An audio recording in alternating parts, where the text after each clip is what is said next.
confirmed evidence of cannibalism in this case. It comes from Jeffrey Dahmer himself. Earlier this week, police discovered a grisly collection of skulls, torsos, and other body parts in a refrigerator and a large drum inside Dahmer's apartment. When I finally got enough facts to convince me that he was a murderer, I began to think of how I could have been involved with this, how I could have seen any signs throughout his life that he was coming to this point. Jeffrey Dahmer confessed to the killings, but pleaded not guilty on the grounds of insanity. After a 19-day trial, the jury returned their verdict. Jeffrey Dahmer was found sane and therefore guilty. It sort of inferred that Jeff was in his right mind at all times, and therefore the logical inference would be that people would think that he's evil, he's a monster, he's just totally perverse, evil person.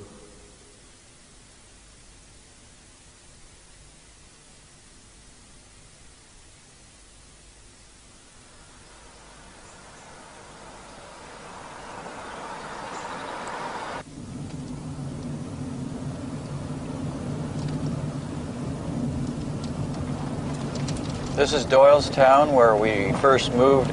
Jeff was 6 years old, and Jeff was starting to get very shy at this age and at this location. I didn't think too much of it because I was very shy when I was young, and I didn't really attach too much significance to it at that time. Jeff had a baby brother shortly after we moved here to Doylestown, and concurrently with that, a lot of problems developed with respect to physical and mental illnesses of my former wife. As a result, a lot of the caretaking duties fell to me, and we had some good times here.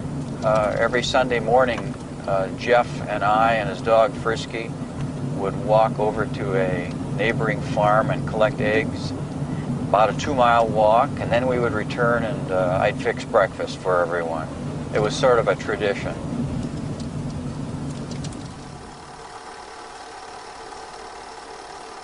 People paint him out to be a loner. I wouldn't say he was a loner. He attached himself to my crowd of friends. I wouldn't say he was a close friend. I wouldn't say he had any close friends. But he kept to himself sometimes when he wanted to, and other times he could be very outgoing and get involved with things, but he wasn't your average student. Looking back, I cannot really think of anything in that period of time that we would do differently. He appeared to be very shy.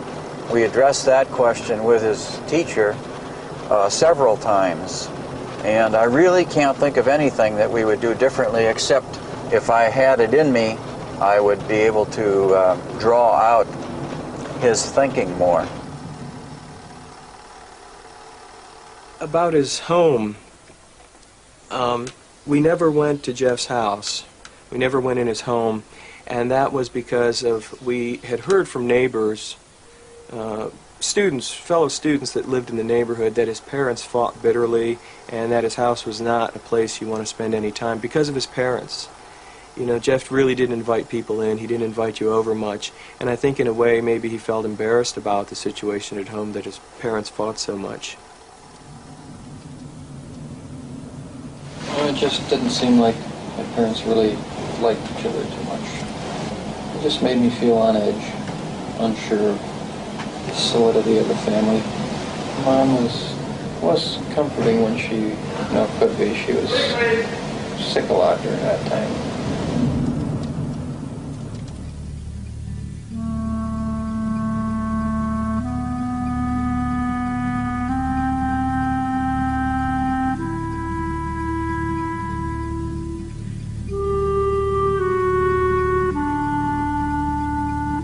He was quite an enigma. He could make people laugh. But what made him different about that was that he always made himself the target of ridicule in doing that. He would always set himself up in these very bizarre situations, and often people laughed because they were so embarrassed, and embarrassed both for him and for themselves. At the age of 12, 13, or 14, Jeff liked to tell jokes. He liked to act goofy, just like I did at that age. Now, when we get into 15, 16, that's where the marriage was starting to really deteriorate. Things were getting very serious. I could see a darkening of his mood. I attributed that to the divorce, the disruption, the shattering of his family. I was extremely occupied with taking care of the home, the medical and psychological problems, and work. So it was really, I mean, not to rationalize, but it was really a very difficult time to emotionally stay in touch with my son, Jeff. One of the strongest memories I have of Jeff was that it seemed to me that he was drunk a lot. And beginning at a very young age, I first remember it about 15 or 16, and especially at the age of 16 was when I noticed that he was actually drinking in the open in school, in the classroom. And both astonished me, and also the fact that nobody seemed to notice or care, I found quite amazing at the time.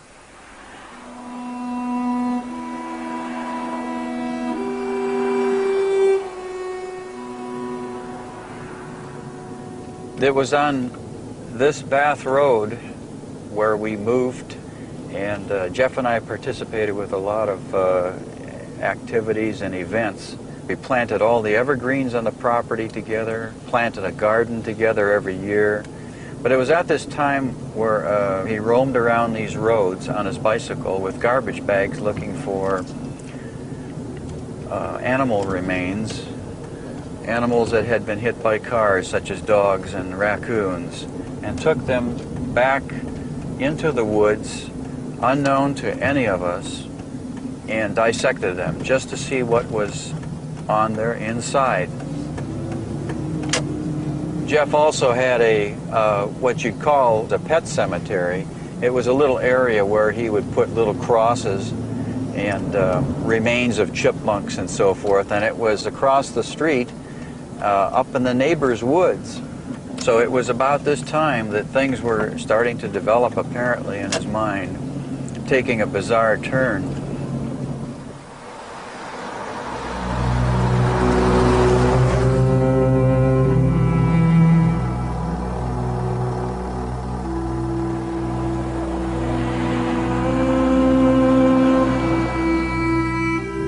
At the age of 18, just before his parents' divorce, he was left alone in the house. He picked up a hitchhiker, invited him home, and killed him. Remains of the body lay buried under the house for 12 years. This first crime and all those that followed, Jeffrey Dahmer eventually confessed to Detective Kennedy. I think he did feel truly abandoned, and when he had the first individual or first victim with him, they were together drinking, and when this individual decided to leave, I think Jeff just wanted to stop him from leaving. I don't believe in my mind that he premeditated to murder this individual. But when he hit him with the barbell, it was done while he was intoxicated. Doesn't excuse it, but I don't believe there was any premeditation there. I should have found decent interests to spend my energy on. If I had done that, I wouldn't be here today. I'd be living pretty decently. But that night in Ohio, that's when everything went down the tubes, really. One impulsive night. So nothing's really been normal ever since then. Jeffrey Dahmer explained these thoughts and feelings in a recorded interview with the psychologist Dr. Kenneth Smale. Their conversations included Jeffrey Dahmer's childhood and adolescent years. In Jeff's early adolescence, he had developed these thoughts and fantasy toward sexual urges of men, and also within that thinking also was urges to have sex with very passive and deceased people. He had planned or had fantasies of hurting other people. He gave an account of lying in wait for a jogger to go by, and he had a baseball bat, and the plan was to club the person at least unconscious, if not to kill him, and then to have some sort of sexual contact. On that day, the jogger didn't go by, so there was no consummated act. But he had those thoughts and urges before he actually killed his first victim. I sort of wrapped myself up in a fantasy world during the latter part of elementary school days. Never was interested in what seems to me the 99% of the population of the world is, and leading a family life, you know. Jeffrey Dahmer graduated, but expressed no interest in his future. I tried to instill a sense of direction into him, but it must have seemed terribly irrelevant to him to be talking to Jeff about that when he had recently committed a murder. His father and stepmother saw the army as a possible solution. In those days, we still believed the army could make a man out of a boy. We didn't see Jeff then for the next 2.5 years. We corresponded with him. When Jeff did get out of the service, he came home. He had a wonderful work ethic. He was really trying, but he soon slipped back into the old pattern of drinking. Out of frustration, after many, many attempts of trying to dry him up, get him psychological care, help him out, we said to him, why don't you go to Grandma's, think life over, and decide, Jeff, what you want to do. We'll help you, we'll support you, but just please, please understand you can't continue living with us this way.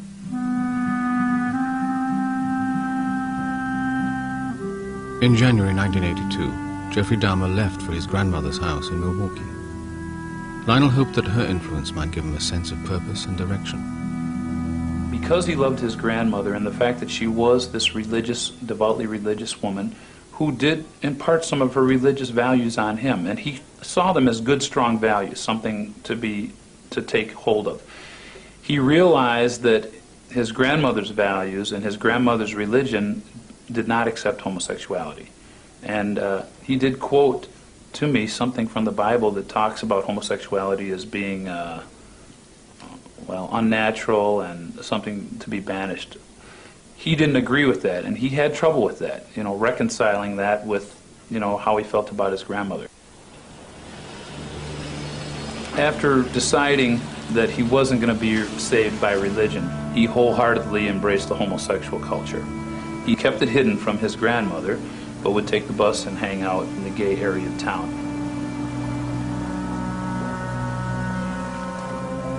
He was not just controlling urges to have homosexual contact with other people. For him, his sexuality was not only homosexual expression, but it also was an interest in necrophilia and a profound interest in control of other people. So that from him, he was controlling the whole package, and that release of any one of those things meant the whole thing came out. In November 1987, Jeffrey Dahmer took a man back to a rented room in Milwaukee. He woke up to find he had beaten the man to death. 9 years after his first murder, he had killed again. That started everything again. I was just interested in laying with people for the night up to that point. Something broke through, and I started the long slide down. It was an incessant, never-ending desire to have someone at whatever cost, someone good-looking, and it just filled my thoughts all day long.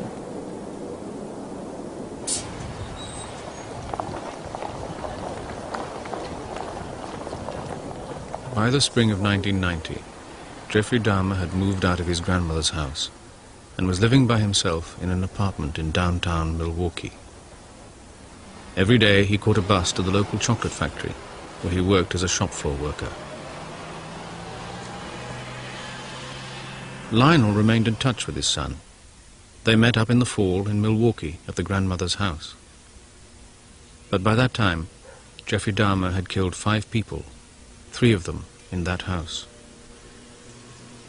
In Thanksgiving of 1990, we made our usual trip to Milwaukee to visit my mother. I took along a camcorder just to preserve us on camera. I took pictures of my mother and Jeff. So what have you been doing lately? Working and working and working and working? Working next week, starting Monday. I go back to work Sunday nights. Oh, and, boy. So you go back to work this Sunday night? Great. Yep. You're looking good, though. You look nice and trim. Oh, that's good to hear. You look like you're working out. No. Aren't you? Oh, I haven't worked. Looking at Jeff, he looks entirely normal, clean cut, very nicely dressed, responds very sociably. You still keep up your membership there, though.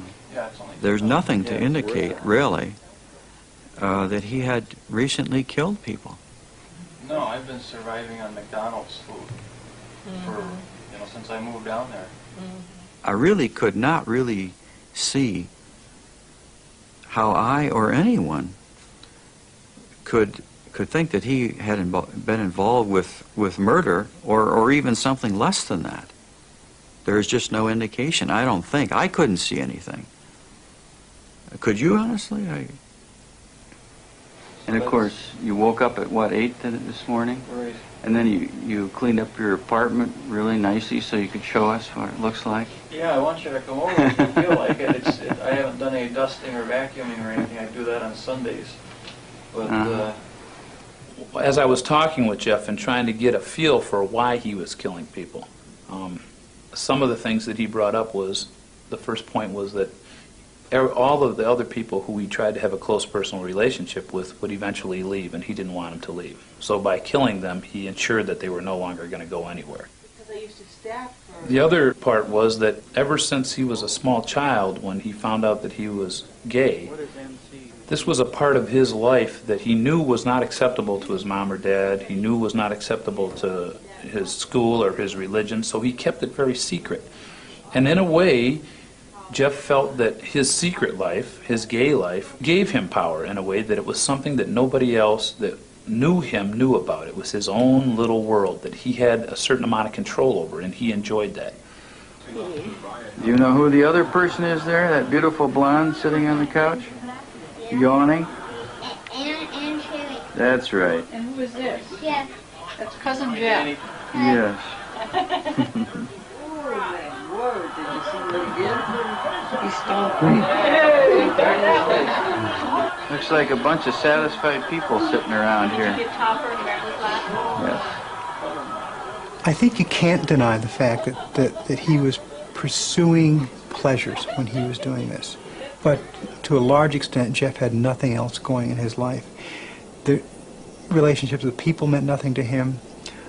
He had no capacity to have contacts with other people such that he would find some reward or pleasure or comfort in those relationships. So that the variety of spheres of most people's lives wasn't what he experienced. This is all that he had. The need for human contact that contributed to him killing went beyond the dismembering and saving of body parts. It led to him eating them. The reason why he killed people was to keep them with him. And now, by eating the body, not only was he keeping them with him, but he was actually eating them and making this person part of him. So they were with him forever. They were one with Jeff. Although it sounds bizarre and incredible, at the time that he told me this story, I must admit it made perfect sense to me. I don't know if that means that I'm crazy too, but although I didn't agree with any of it, I mean, it seemed like a logical succession to what he did. Jeffrey Dahmer's ultimate plan was to build a shrine with the skulls and bones of those he had killed. Jeff described a shrine that he had envisioned making, and he had the component parts to it. It consisted of a recreated skeleton and skulls. And he envisioned it as a place where he could go and sit before. And it would be a time when he could get in touch with something larger than himself, that he could go and feel comfortable, that it would give his life some meaning. So that in my assessment, there is an aspect of this that is a quest for spirituality. Thinking about what Jeff has done in these bizarre thoughts, actions, the killings, I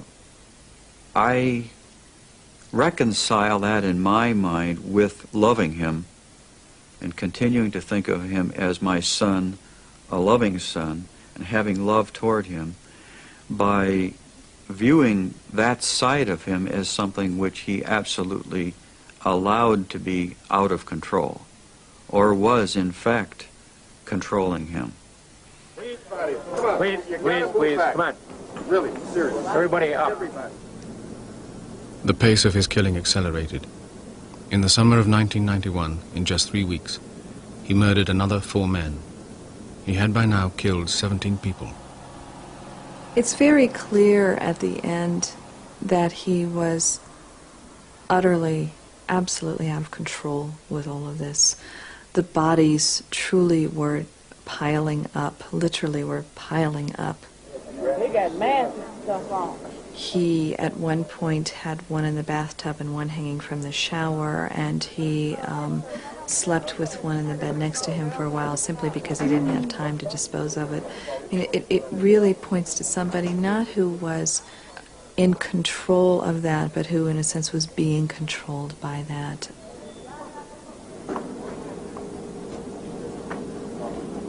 Jeffrey Dahmer was finally discovered at his apartment, surrounded by the evidence.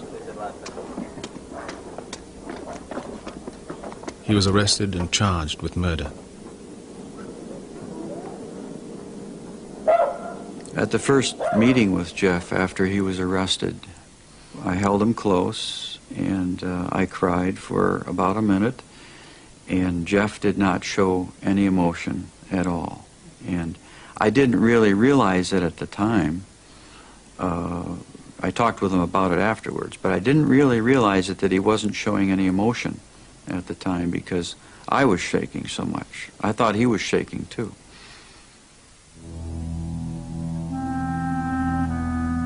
In January 1992, the trial opened in Milwaukee. It was frightening.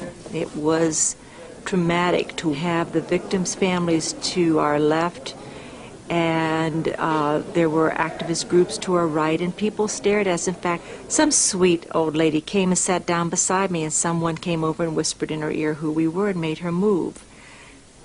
It was a do and a don't situation. We didn't want to be there, but we had to be there.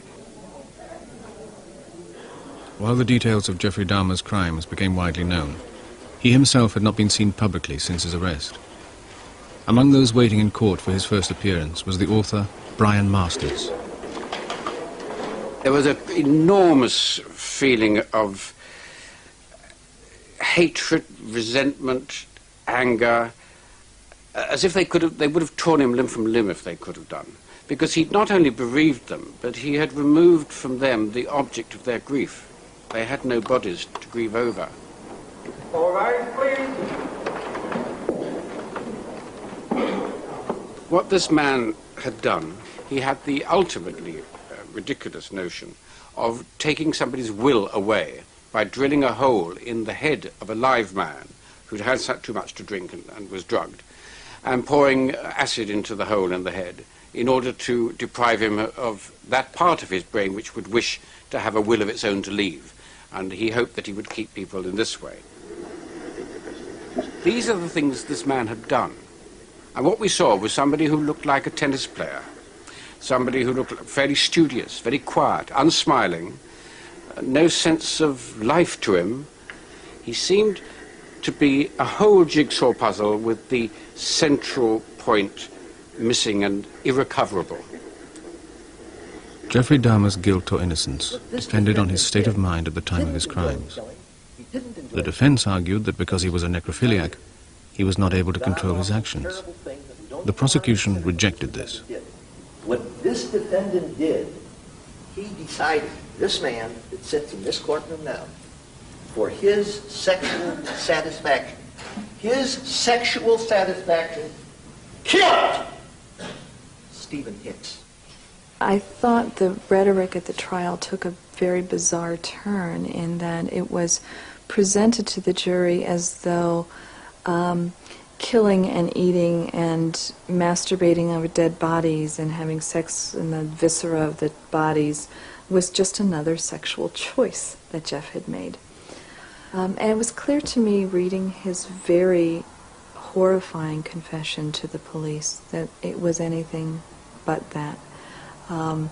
That the killings got more desperate for him, not calculating.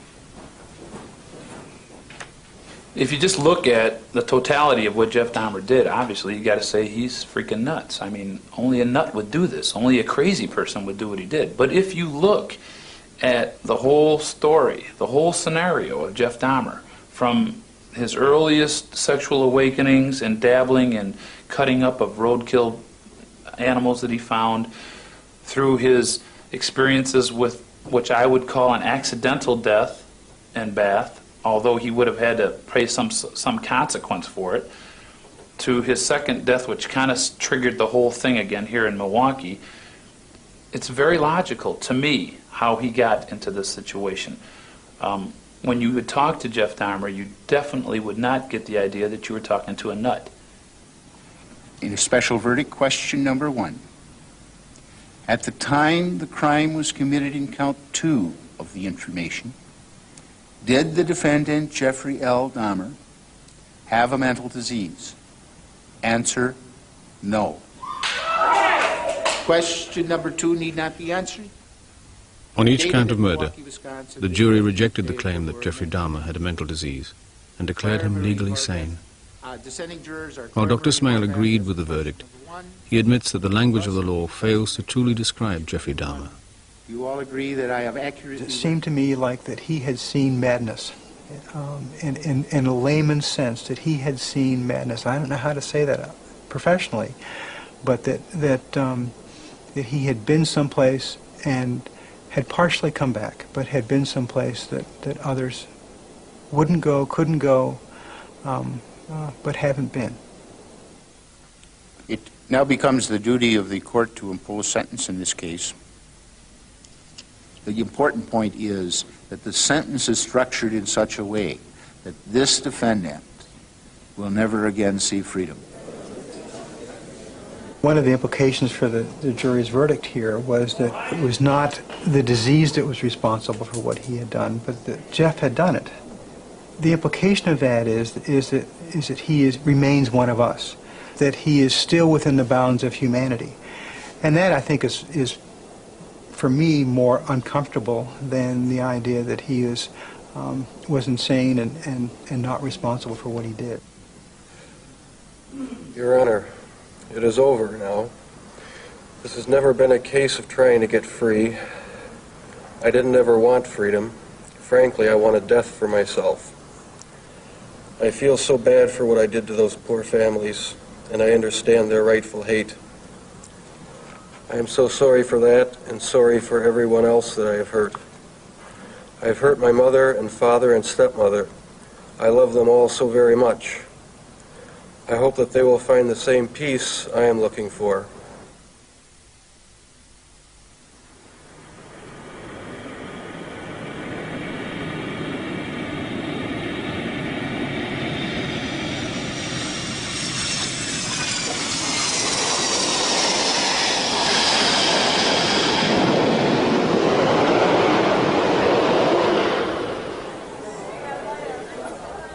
After the trial, Teresa Smith, a sister of one of the victims, decided she wanted to speak with Lionel and Shari. Shari had made the first tentative move in the courtroom. 3 years later, their conversations have developed into a friendship.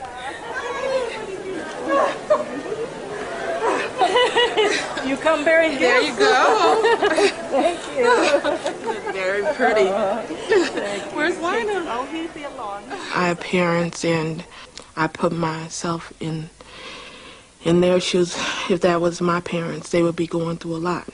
And the guilt is just overwhelming, and you could see that and feel that when you talk to them. How you doing? Yeah. Good to see you. It's good to see you. She too. came bearing gifts. No kidding. What did you bring me? Well, I It's brought. in my hand. I brought kids. I don't hold them responsible for what Jeff did ever. He was grown when he did this. I talk about his life because I wanted to see what kind of upbringing he came from. In trying to come to terms with Eddie's death, Teresa felt she had to meet the man who had killed her brother. I wanted to know Eddie's last words because I wanted to know what mood my brother was in before he took his life. Well, he said he was sorry when I first walked in there. That's the first thing he basically said to me, that he was sorry for killing him. And it was just pure selfishness on his part.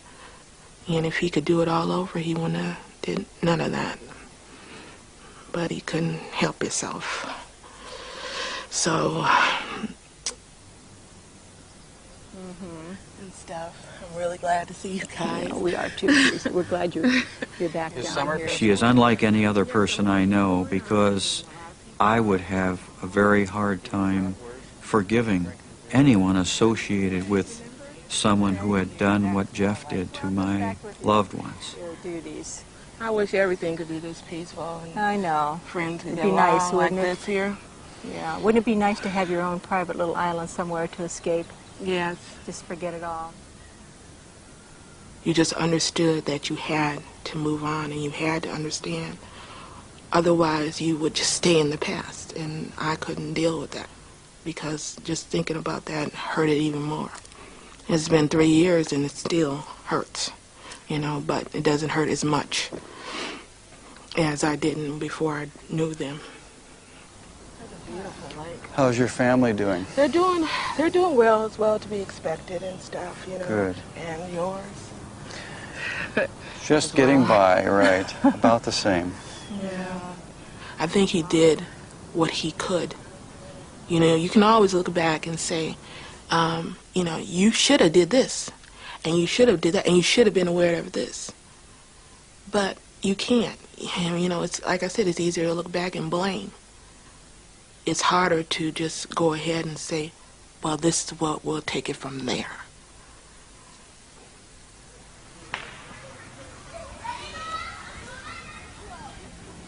A decision Jeffrey Dahmer has recently made has helped Lionel to look forwards. His son has chosen to be baptized. All my life, I've tried to do practical things for Jeff to help him out when he's gotten into trouble, and maybe I wasn't just equipped to do that. But whatever the reason, his recent baptism into Christ and his newfound faith is a comfort to me because I feel like I've had some part in doing that, and it's very important to me. Perhaps the victims' families will come to believe that he does deserve the end reward. I can't forgive him right now, but being the way I grew up and being a Christian, you know, you're supposed to. You never forget. But one of these days, you know, I might be able to do that and just let it go. Well, my opinion as a police officer is that it's easy to get religion when you're in jail. I mean, there's no place else to go. But I also do believe, because I have a faith, that if he wants to live with himself, and this is a point that I tried to drive home to him when I was trying to get him to tell me about the homicides, was that he had to admit to God what he did, ask for forgiveness, make some amends, and that's the only way he would be able to live with himself. From my conversations with Jeff, I would say that he is genuinely reaching out and trying to embrace some religious aspects of life in order to make his life more bearable. He's there for the rest of his life. That is his home. That is where he's going to die. And to make amends with God is the right thing to do. And that's the only one who's going to forgive him for his sins. We have no right to say, oh, you can't be baptized. You know, who are we?